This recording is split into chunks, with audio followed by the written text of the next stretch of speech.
Okay. On Monday, April 13th, I dined with Johnson at Mr. Langton's, where were Dr. Porteous, then Bishop of Chester, now of London, and Dr. Stinton. He was at first in a very silent mood.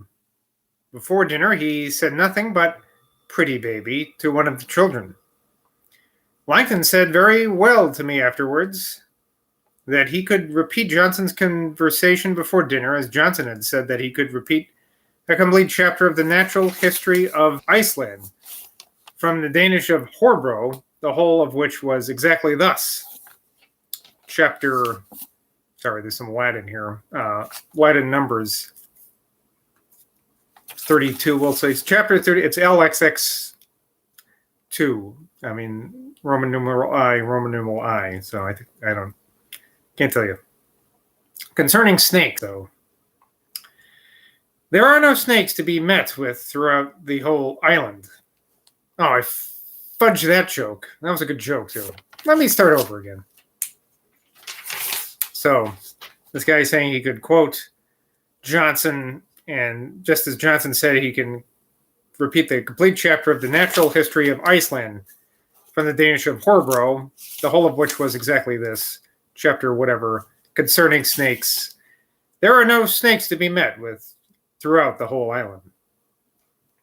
Wasn't funny the second time either, sorry. At dinner, we talked of another mode in the newspapers of giving modern characters and sentences from the classics, and of the passage, here we go again, Latin, Parcus diorum cultor et infrequens incentius dum sapientiae consultus ero nunc retrosium vela dare antique literare cursus cogor redicus, which of course translates from Horace's Odes as a grudging and infrequent worshipper of the gods, whilst I strayed, the professor of a wisdom that is folly. I have been forced now to turn my sails backwards and steer again in the course which I had abandoned. And they said that this was being well applied to Siome Genis, SoamejenYns is the person's name, who, after having wandered in the wilds of infidelity, had returned to the Christian faith. Mr. Langton asked Johnson as to the propriety of sapientiae consultus. Johnson said, though consultus was primarily an adjective, like amicus, it came to be used as a substantive. So we have juris consultus, a consult in the law.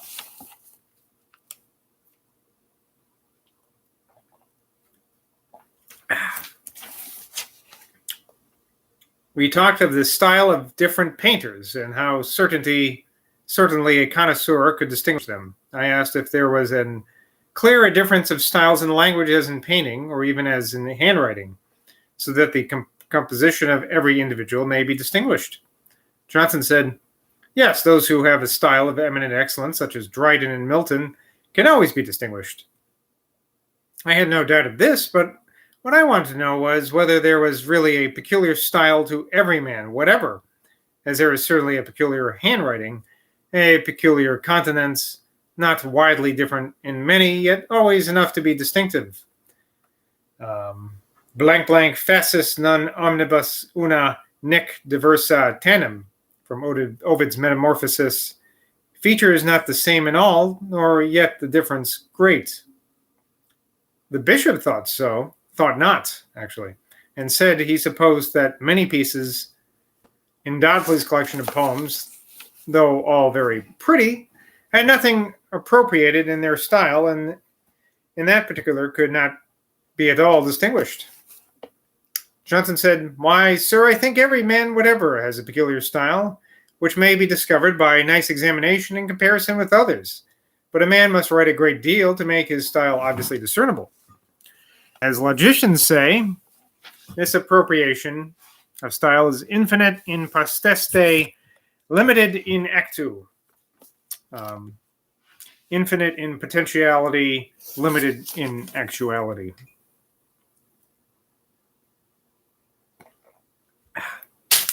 Mr. Topham Beauclerk came in the evening, and he and Dr. Johnson and I stayed to supper.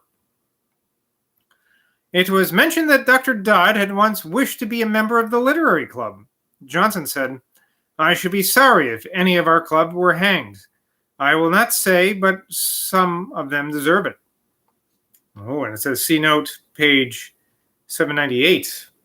I might have to look that one up. That sounds interesting. But I'll finish this paragraph. Beauclerk, supposing this to be aimed at persons for whom he had at the time a wonderful fancy, which, however, did not last long, was irritated and eagerly said, "You, sir, have a friend," naming him, and appears to be George Stevens, from a footnote, "who deserves to be hanged, for he speaks behind their backs against those with whom he lives on the best terms and attacks them in the newspapers. He certainly ought to be kicked." Johnson answered, "Sir, we all do this in some degree. Veniam pintimus damasque visum." Big on the Latin this time around. That's from Horace's Ars Poetica. Translates as, "This liberty we claim for ourselves, and petem misc give again to others." Don't know this word. Petimusque. I can tell this is going to be a hard reading today. There's lots of Latin, lots of words I don't know, and lots of names I don't know how to pronounce. But sometimes it's like that. Okay. Johnson's still speaking here. "To be sure, it may be done so much that a man may deserve to be kicked."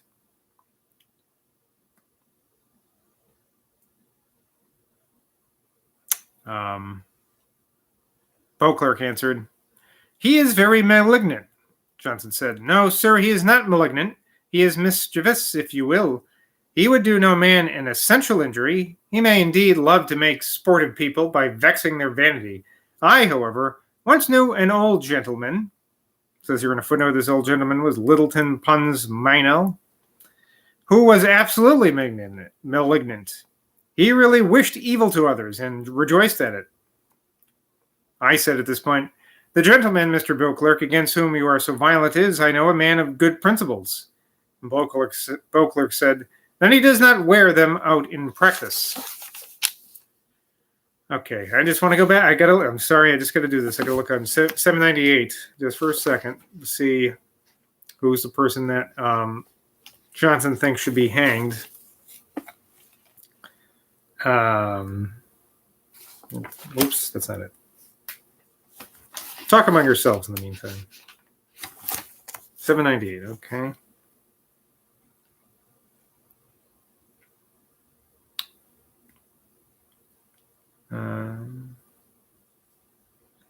Well, it seems like here, this is when Dr. Johnson, Boswell is telling Johnson about, this is back in 1777, when Boswell's writing to Johnson about the death of his son David. They're talking about journeying. They mentioned Mr. Shaw's Erse Grammar.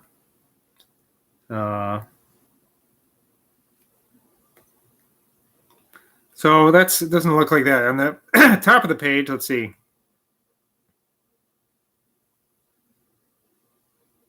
It is proposed. So this is what Johnson says in the letter on the top of page 798.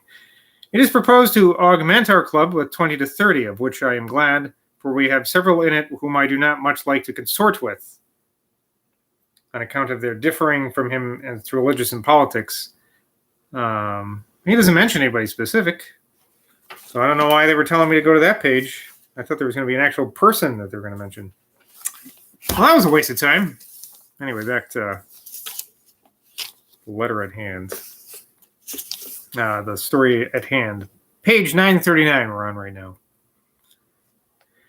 Dr. Johnson, who, as I had observed before, delighted in discrimination of character and having a masterly knowledge of human nature, was willing to take men as they are, imperfect and with a mixture of good and bad qualities.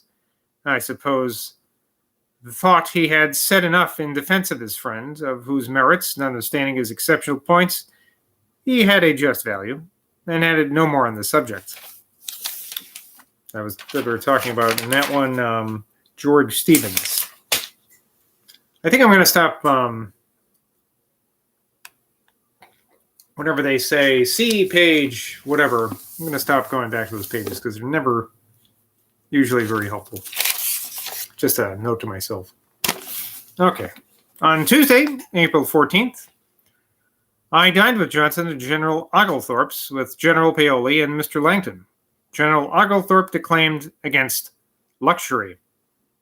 Johnson said, "Depend upon it, sir, every state of society is as luxurious as it can be. Men always take the best they can get," Oglethorpe said, or Oglethorpe, I don't know how to pronounce his name.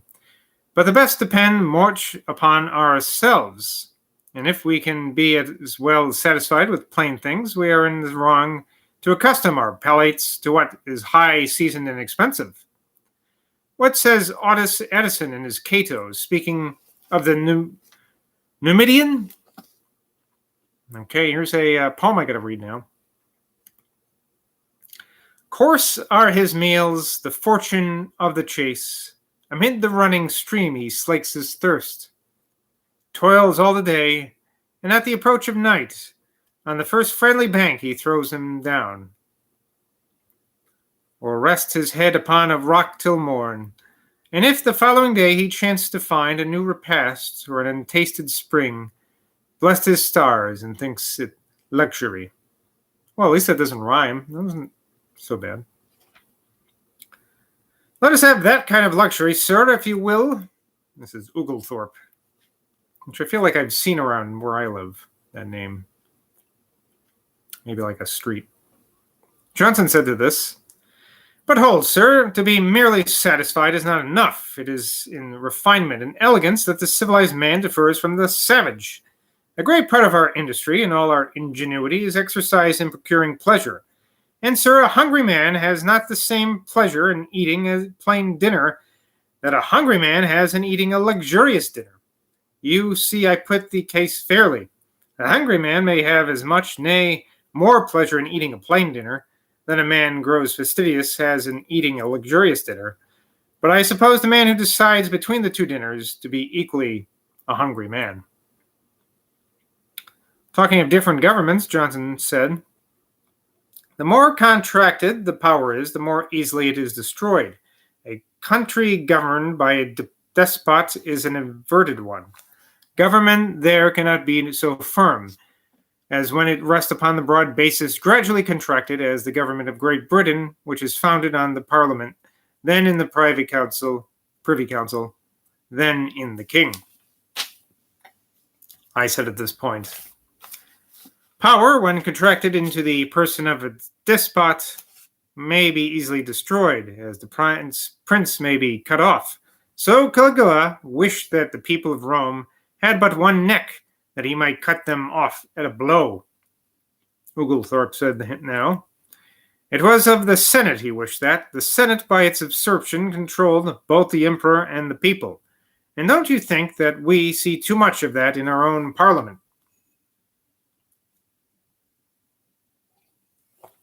No answer to that rhetorical question. We're moving on. Dr. Johnson endeavored to trace the etymology of macaronic verse, M-A-C-C-A-R-O-N-I-C-K,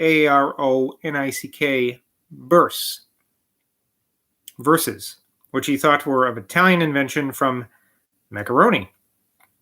But on being informed that this would infer that they were the most common and easy verses, macaroni being the most ordinary and simple food, he was at a loss, for he said he rather should have supposed it to import in its primitive signification a composition of several things, for macaronic verses are verses made out of a mixture of different languages, that is, of one language with the termination of another. I suppose we scarcely know of a language in any country where there is any learning in which the motley, ludicrous species of composition may not be found. It is particularly droll in Low Dutch. The Palamedindia of Drummond, of Hawthornden, in which there is a jumble of many languages molded, as if it were all in Latin, is well known. Mr. Langton made us laugh heartily at one of the Greek Gretchen mold by Joshua Barnes, in which are to be found such comical Anglo-elisions as, and there's a bunch of Greek letters here, they were banged with clubs. Joke went way over my head, Boswell. On Wednesday, April 15th, I dined with Dr. Johnson at Mr. Dilly's and was in high spirits, for I had been a good part of that morning with Mr. Orme, the able and eloquent historian of Hindostan, who expressed a great admiration of Johnson. I do not care, said he, on what subject Johnson talks, but I love being better to hear him talk than anybody. He either gives you new thoughts or a new coloring. It is a shame to the nation that he has not been more liberally rewarded. Had I been George III and thought as he did about America, I would have given Johnson $300 a year for his taxation, no tyranny alone. I repeated this, and Johnson was much pleased with such praise from such a man as Orme. As at Mr. Dilly's today were Mrs. Knowles, the ingenious Quaker lady, says here a footnote, Dr. Johnson describing her needlework in one of his letters to Mrs. Thrale and uses the learned word sutile, which Mrs. Thrale had mistaken and made the phrase injurious by writing futile pictures. It's telling me to look on page 326 and page 952, but I will not do that. So she's there, Miss Seward's there, the poetess of Lichfield, the Reverend Dr. Mayo, and the Reverend Mr. Beresford, tutor to the Duke of Bedford. Before dinner, Dr. Johnson seized upon Mr. Charles Sheridan's account of the late revolution in Sweden and seemed to read it ravenously as if he devoured it, which was to all appearances his method of studying. He knows how to read better than anyone, says Mrs. Knowles. He gets at the substance of a book directly. He tears out the heart of it. He kept it wrapped up in the tablecloth in his lap during the time of dinner, from an avidity to have one entertaining in readiness when he should have finished another, resembling, if I may use so coarse a simile, a dog who holds a bone in his paws to reserve while he eats something else which has been thrown to him. The subject of cookery having been very naturally introduced at the table where Johnson, who boasted of the niceness of his palate, owned that he always found a good dinner, he said, I could write a better book of cookery than has ever yet been written. It should be a book upon philosophical principles. Pharmacy is now made much more simple. Cookery may be made so too. A prescription, which is now compounded of 5 ingredients, had formerly 50 in it. So in cookery. If the nature of the ingredients be well known, much fewer will do. Then, as you cannot make bad meat good, I would tell what is the best butcher's meat, the best beef, the best pieces, how to choose young fowls, the proper season of different vegetables, and then how to roast, the boil, and compound. Dilly said to this, Mrs. Glass's cookery, which is the best, was written by Dr. Hill. Half the trade knew this. Footnote here. As physicians are called the faculty and counselors at law the profession, the booksellers of London are denominated as the trade. Johnson disapproves of these denominations. Johnson answered to Dilly, Well, sir, this shows how much better the subject of cookery may be treated by a philosopher. I doubt if the book be written by Dr. Hill, for in his Mrs. Glass's cookery, which I have looked into, salt petre and salt prunella are spoken of as different substances, whereas salt prunella is only salt petre burnt on charcoal. And Hill could not be ignorant of this. However, as the greatest part of such a book is made by transcription, this mistake may have been carelessly adopted. But you shall see what a book of cookery I shall make. I shall agree with Mr. Dilly for the copyright. Miss Seward said at this point, That would be Hercules with a distaff indeed. Johnson answered, No, madame, women can spin very well, but they cannot make a good book of cookery. Oh, little do you know, Johnson. However, I would love to have read a cookbook by Johnson. That sounds amazing. He seems to be a man who knows his food. So that would have been good to read. I wonder if anything came of that. Well, until next time, bye from Boswell.